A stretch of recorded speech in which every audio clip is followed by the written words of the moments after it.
सनातन संस्था और हिंदू जनजागृति समिति की ओर से आयोजित इस नामजप सत्संग में आप सभी का मैं श्रीमती शिप्रा जोएकर पुनः हार्दिक स्वागत करती हूँ। सर्वप्रथम यहाँ के स्थान देवता, वास्तु देवता और भगवान श्री कृष्ण जी के चरणों में प्रार्थना करते हैं कि आज का यह कार्यक्रम निर्विघ्न रूप से संपन्न हो।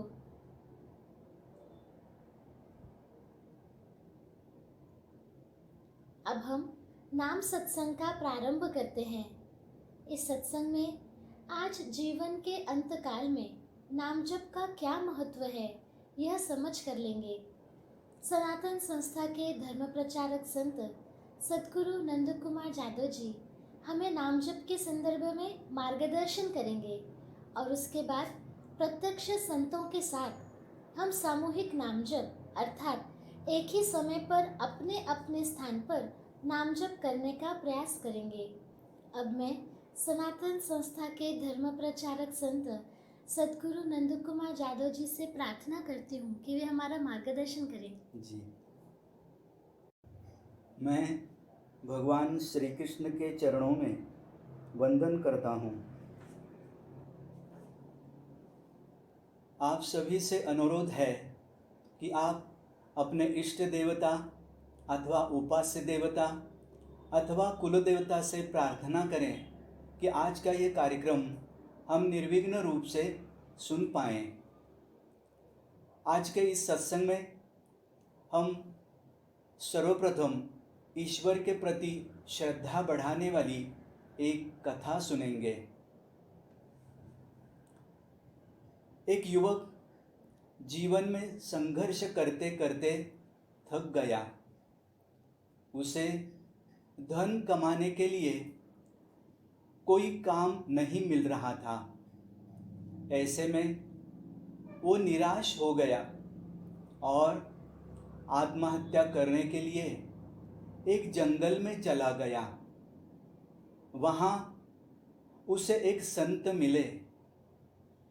संत ने उससे पूछा कि तुम अकेले यहाँ क्या कर रहे हो?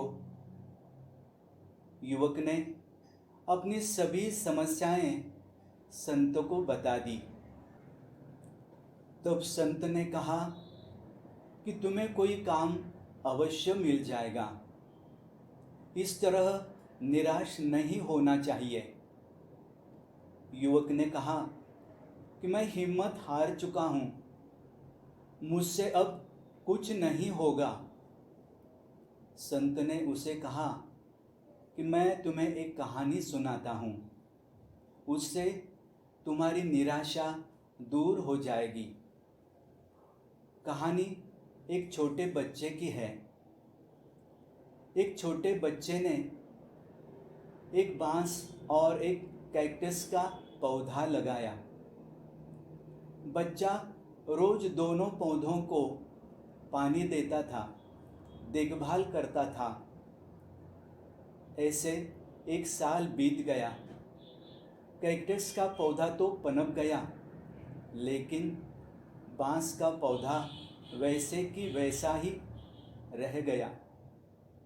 बच्चे ने हिम्मत नहीं हारी और वह दोनों की देखभाल करता रहा। इसी तरह कुछ महीने और निकल गए, किंतु बांस का पौधा वैसे के वैसा था। तब भी बच्चा निराश नहीं हुआ और वह देखभाल करता ही रहा। कुछ महीने बीतने पर बांस का पौधा भी पनप गया और कुछ ही दिनों में कैक्टस के पौधे से भी बड़ा हो गया। वास्तव में बांस का पौधा पहले अपनी जड़ें मजबूत कर रहा था, इसीलिए उसे पनपने में थोड़ा समय लगा। संत ने उस युवक से कहा कि हमारे जीवन में जब भी संघर्ष आए तो हमारी जड़ें मजबूत करनी चाहिए, निराश नहीं होना चाहिए। जैसे ही हमारी जड़ें मजबूत होंगी, हम गति से हमारे लक्ष्य की ओर बढ़ने लगेंगे।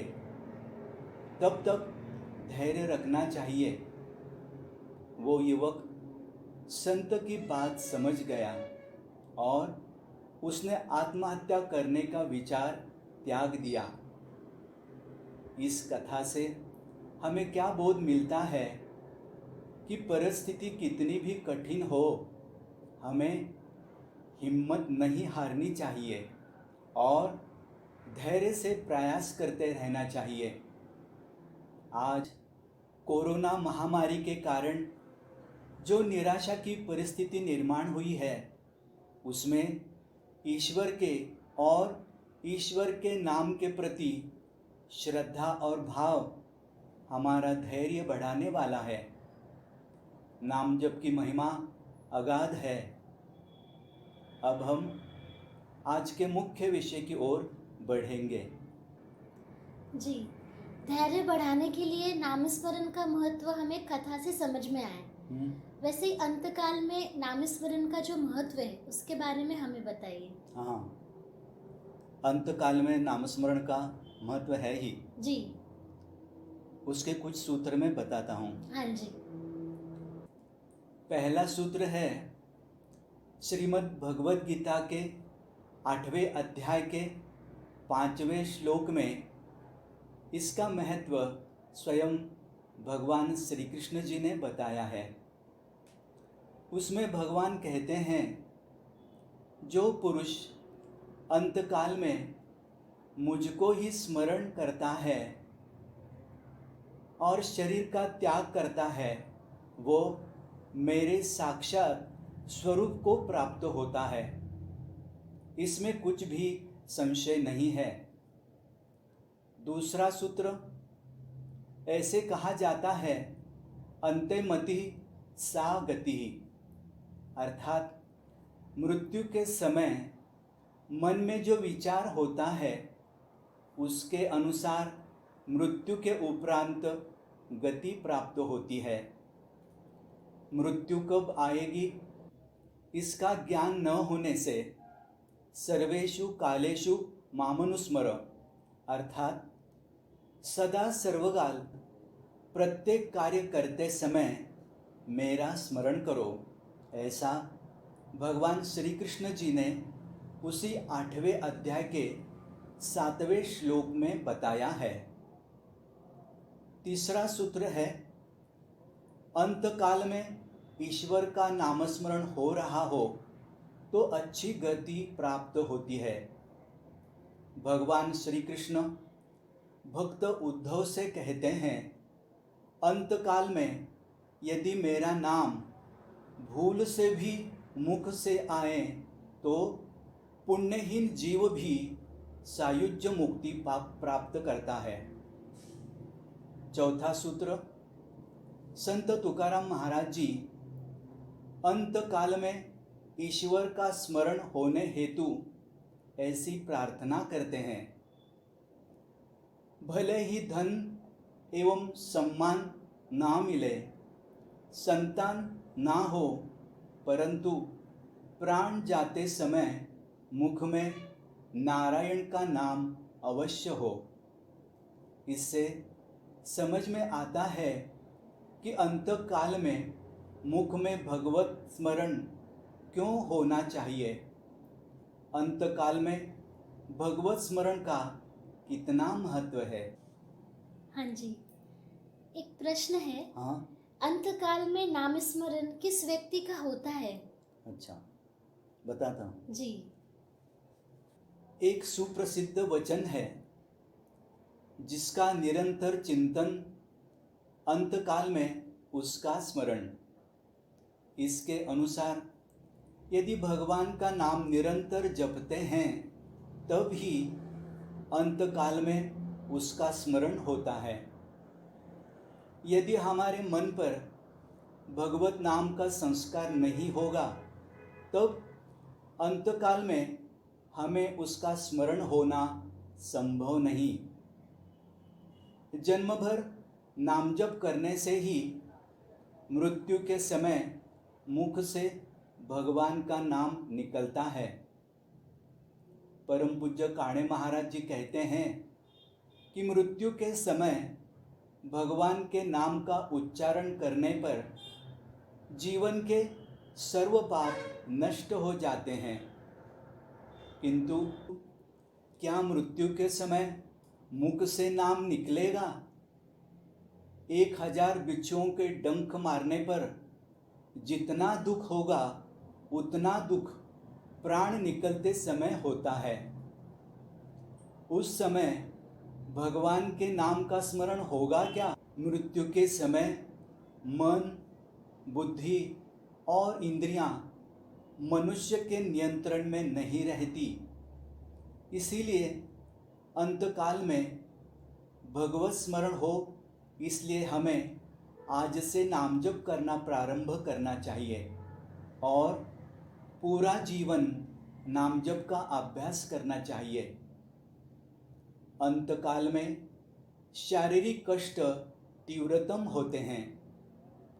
मृत्युशैया पर पड़े एक व्यक्ति ने एक संत महाराज से पूछा, मुझे अत्यंत शारीरिक कष्ट होता है, मैं क्या करूं? इस पर संत महाराज बोले, नाम जप ही सर्व रोगों का उपचार है। अधिकाधिक नाम जप कीजिए और नाम जप करते हुए मृत्यु को प्राप्त कीजिए। जी, प्राचीन काल में मृत्युशैया पर पड़े व्यक्ति को नामदान द्वारा ठीक किया जाता था। हाँ तो क्या ये सत्य है? जी, इसमें सत्यता है। अच्छा। बताता हूँ। जी। जब भारत को आज़ादी मिली उस समय का एक अनुभव आपको बताना चाहूँगा। ऋषिकेश में एक धनवान की पत्नी का स्वास्थ्य अति गंभीर था। विशेषज्ञ डॉक्टरों ने उसे ठीक करने के लिए एड़ी चोटी के प्रयत्न किए। उसे महंगी औषधियाँ दी, रक्त दिया, सलाइन लगाया, ऑक्सीजन पर रखा, तब भी उसमें कोई सुधार नहीं हुआ। डॉक्टर ने उसके जीवित रहने की आशा ही छोड़ दी। तब वो धनवान अपने ऋषिकेश स्थित एक धार्मिक मित्र के पास गया और डॉक्टर द्वारा किए गए सभी उपचार उसे बताए। अब सारे उपचार समाप्त हो गए, यह मानकर वो निराश हो गया था। तब उस धार्मिक मित्र ने उससे कहा, इस प्रकार निराश मत हो। तत्पश्चात उस मित्र ने अपने 1 कोटि नामजप का पुण्य उस धनवान के हाथ पर पानी छोड़कर उसे अर्पित कर दिया। 1 सप्ताह के भीतर ही डॉक्टर ने उस धनी व्यक्ति की पत्नी के स्वास्थ्य में विलक्षण सुधार पाया और वह शीघ्र ठीक हो गई। इससे डॉक्टर भी विस्मित हुए। पैसा एवं डॉक्टर का ज्ञान जो नहीं कर सका, वह नामदान से हो गया। नामदान की महिमा केवल प्राचीन काल तक सीमित नहीं, वह आज के काल में भी आचरण में है। जी सद्गुरु जादव जी, तो क्या नामदान से नाम साधना खर्च होती है? हाँ, नाम साधना खर्च होती है। अच्छा। इस दृष्टि से कुछ महत्वपूर्ण सूत्र मैं बताता हूँ। जी। पहला सूत्र, नामदान सामान्य नामधारक नहीं कर सकता। आध्यात्मिक दृष्टि से उन्नत आध्यात्म का अधिकारी व्यक्ति ही नामदान कर सकता है। यदि सामान्य साधक नामदान करेगा तब उसकी नामजप की संख्या अल्प होने के कारण उसका कोई लाभ नहीं होगा। दूसरा सूत्र है, आध्यात्मिक दृष्टि से उन्नत व्यक्ति यदि ईश्वर इच्छा से नामदान करता है तब उसके नाम जप की शक्ति खर्च नहीं होती। यदि उन्नत साधक स्वेच्छा अथवा परेच्छा से नामदान करता है तब उसके नाम जप की शक्ति खर्च होती है। ऐसी शक्ति पुनः प्राप्त करने के लिए उसे कई वर्ष लग जाते हैं। तीसरा सूत्र, नामदान अपात्र व्यक्ति के लिए करने पर नामदान करने वाले व्यक्ति की व्यक्तिगत आध्यात्मिक हानि होती है। अपात्र व्यक्ति के लिए नामदान करने से उस अपात्र व्यक्ति के पाप में नामदान करने वाली व्यक्ति भागीदार बन जाती है। इसलिए नामदान सत्पात्रे दानम इस आध्यात्म के नियम के अनुसार होना चाहिए।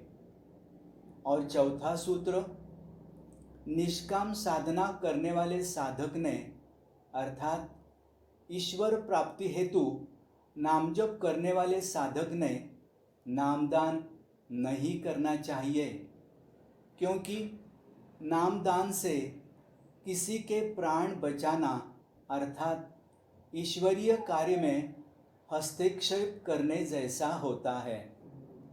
और प्रश्न है कि महामृत्युंजय मंत्र के जप से क्या लाभ होते हैं? अच्छा, बताता हूँ। जी। महामृत्युंजय मंत्र, यह मंत्र जप है। यह भगवत स्मरण अर्थात निष्काम नाम साधना नहीं है। मंत्र का उपयोग किसी विशिष्ट प्रयोजन के लिए किया जाता है। जैसे महामृत्युंजय मंत्र अकाल मृत्यु अर्थात प्रारब्ध पूर्ण होने के पूर्व आने वाले मृत्यु योग से रक्षा करता है। यद्यपि वह मनुष्य को अमर नहीं करता। जातस्य ही ध्रुवो मृत्यु, इस धर्मवचन के अनुसार जन्म लेने वाले हर व्यक्ति की मृत्यु निश्चित होती है। इसलिए मृत्यु के उपरांत परम गति प्राप्त करने के लिए भगवत स्मरण ही आवश्यक होता है। जी। जीवन के अंत काल में नामजप के महत्व के बारे में थोड़ा और हमें बताइए। हाँ, बताता हूँ। जी। ऐसा कहते हैं कि जिस प्रकार सिंह हिरण को पकड़कर ले जाता है, उसी प्रकार अंतकाल में मृत्यु मनुष्य को पकड़कर ले जाती है। उस समय उसके माता पिता या पत्नी पुत्र अपने जीवन का भाग देकर भी उसे बचा नहीं सकते। ऐसी स्थिति में केवल भगवत स्मरण ही तारक होता है। सनातन संस्था के श्रद्धा स्थान संत भक्तराज महाराज जी कहते थे, जड़ में उपलब्ध विषयों में सबसे सूक्ष्म भगवान का नाम होता है। मृत्यु के समय नाम लिंग देह के साथ जाता है। नामधारक का मृत्यु नहीं, अपितु नाम से मिलन है। नाम जप करते करते साधक का नाम से मिलन होता है, अर्थात वो नाम से एकरूप हो जाता है। तो चलिए अब हम नाम जप की प्रत्यक्ष कृति करेंगे। नाम जप करते समय भगवान श्री कृष्ण के छाया चित्र की ओर देखकर मन का आलंबन यानी मन को एकाग्र करने का प्रयास करें।